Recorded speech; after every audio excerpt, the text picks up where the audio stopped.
আসসালামু আলাইকুম রহমতুল্লাহ। প্রিয় বন্ধুরা, আজ আমি আপনাদের সঙ্গে আলোচনা করব আজ 23শে জুলাই বৃহস্পতিবার দিনে অথবা রাতে যদি আপনারা এই আমলটি করতে পারেন তাহলে কবরের ভয়াবহ আযাব থেকে মুক্তি পাবেন। রোজ হাসরের ময়দানে নবীজি সাল্লাল্লাহু আলাইহি ওয়াসাল্লামের শাফায়াত পাবেন, কবরে আযাব হবে না এবং আপনাদের মনের আশা আল্লাহ পূরণ করে দিবেন ইনশাআল্লাহ। দিনী ভাই ও বোনেরা, যাদের পুত্র সন্তান হচ্ছে না তারা অবশ্যই আজকের এই আমলটি করবেন, আপনাদের পুত্র সন্তান হবে ইনশাআল্লাহ।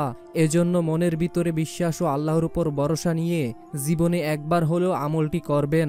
এই উদ্দেশ্যে ভিডিওটি না টেনে শেষ পর্যন্ত দেখুন। প্রিয় দিনী ভাই ও বোনেরা, মৃত্যু চিরন্তন সত্য, প্রতিটা প্রাণীরই মৃত্যুর স্বাদ গ্রহণ করতে হবে। মৃত্যুর পর কবর হচ্ছে আখেরাতের প্রথম মঞ্জিল। যারা এই মঞ্জিল থেকে সহজেই মুক্তি পাবে তাদের বাকি মঞ্জিলগুলো সহজ ও আরামদায়ক হবে, আর যারা এই মঞ্জিলগুলোতে শাস্তি পাবে তাদের পরবর্তী মঞ্জিলগুলোতেও আরও ভয়াবহ শাস্তির সম্মুখীন হতে হবে। হযরত বারা বিনতে আজিব রাদিয়াল্লাহু তাআলা আনহু থেকে বর্ণিত হাদিসে আছে, তিনি বলেন, আমরা রাসূল সাল্লাল্লাহু আলাইহি ওয়াসাল্লামের সঙ্গে জৈনক্য আনসারী সাহাবীর জানাজায় শরীক হওয়ার জন্য বের হলাম। তখনও কবর খনন করার কাজ শেষ হয়নি। তখন রাসূল সাল্লাল্লাহু আলাইহি ওয়াসাল্লাম কিবলামুখী হয়ে বসে পড়লেন। আমরাও তার চারপাশে বসে গেলাম। তার হাতে ছিল একটা কাঠি, তা দিয়ে তিনি মাটি খুঁড়তেছিলেন এবং একবার আকাশের দিকে তাকাচ্ছিলেন আর জমিনের দিকে একবার মাথা অবনত করছিলেন। তিনবার তিনি এই দৃষ্টিভঙ্গি করলেন, অতঃপর বললেন, তোমরা আল্লাহ তাআলার কাছে কবরের আযাব থেকে আশ্রয় চাও।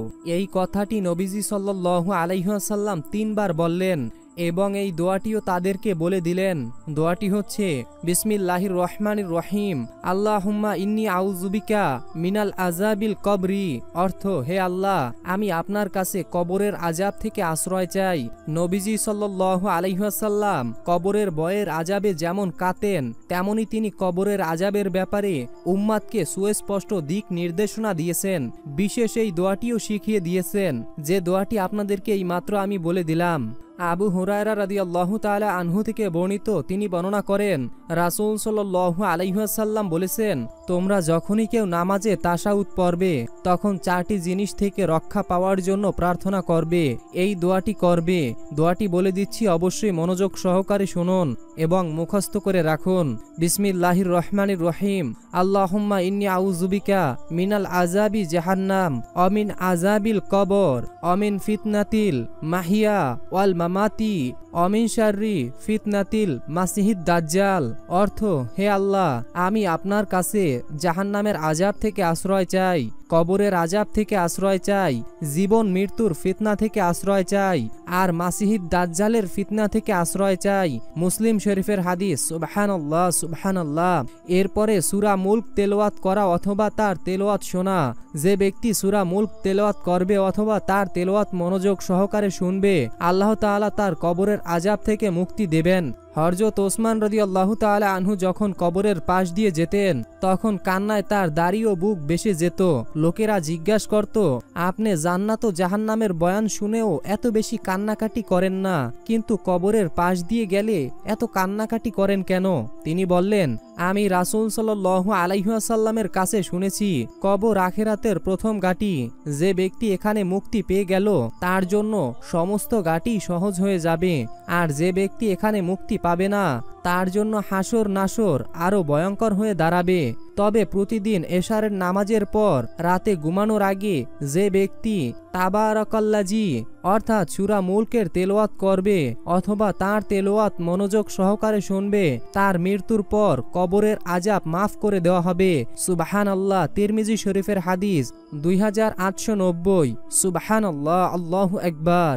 প্রিয় দিনী ভাই ও বোনেরা, আপনারা অনেকেই দুশ্চিন্তায় ভুগছেন, অনেক পেরেশানিতে ডুবে আছেন। আপনি এত পরিমাণ চিন্তা করতেছেন ভবিষ্যৎ নিয়ে, যা এর আগে হয়তো কেউই করেনি।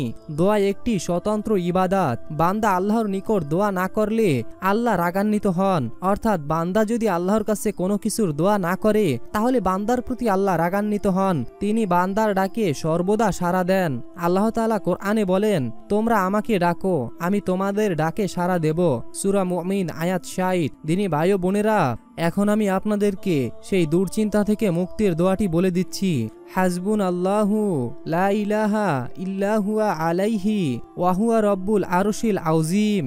অর্থ, আল্লাহই আমার জন্য যথেষ্ট, তিনি ব্যতীত কোনো মাবুদ নেই, তার প্রতি ভরসা করি, তিনি মহান আরশের অধিকারী।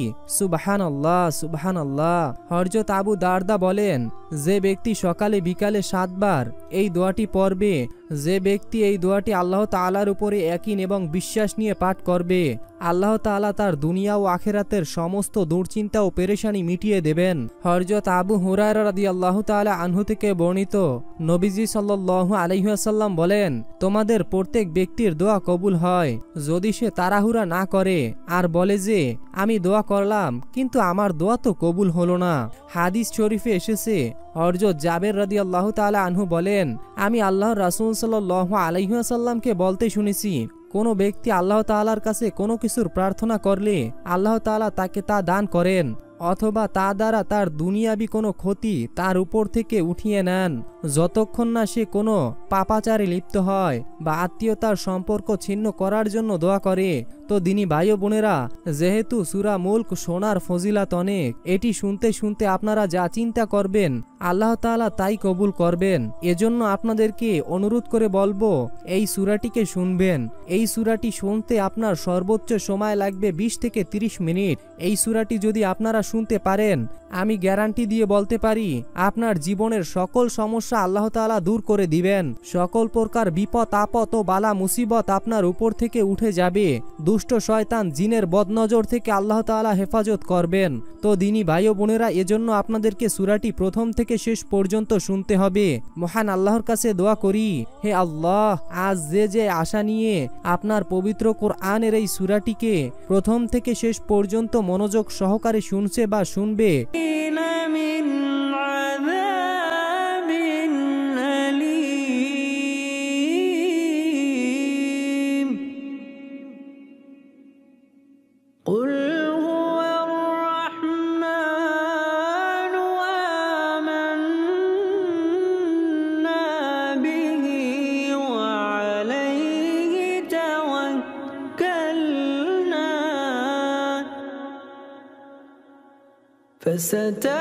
فستعلمون من هو في ضلال مبين قل أرأيتم إن أصبح